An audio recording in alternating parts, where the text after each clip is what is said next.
Saya pernah ketemu di Papua dengan orang, saya jalan.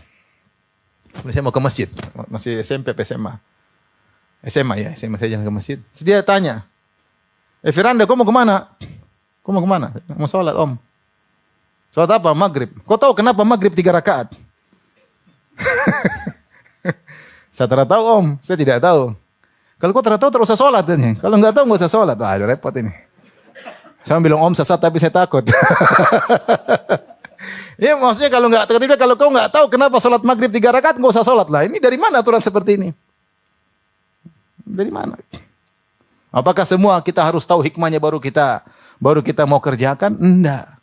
Itu namanya kita bukan muslim. Muslim itu berserah diri. Apapun yang Allah perintahkan, Nabi perintahkan kita kerjakan. Ngerti atau tidak ngerti kita kerjakan. Kalau kita tahu hikmahnya, alhamdulillah. Kalau nggak tahu, nggak usah. Terus saya bilang, Om tahu kah tidak? Makanya Om tidak tahu, dia tidak sholat. Astagfirullah. Ini saya bukan cerita bohong, ini kenyataan. Jadi tidak harus kita tahu hikmah sesuatu untuk melaksanakan ibadah. Dan banyak sekali kita nggak tahu kenapa sholat maghrib 3 rakaat, kenapa sholat subuh 2 rakaat, kenapa sholat asar 4 rakaat. Ya. Kenapa kalau kita umroh kepala nggak boleh ditutup? Kenapa nggak boleh pakai parfum? Kenapa nggak boleh cabut bulu ketiak? Atau tidak boleh cukur rambut? Ya. Kenapa nggak boleh gunting kuku? Banyak hal. Kenapa Rasulullah tidak jelaskan? Kalau kita harus tahu kenapa dulu kita nggak jadi umroh. Nggak jadi apa? Umroh. Oh, Ustadz apa dulu? Kalau nggak usah umroh.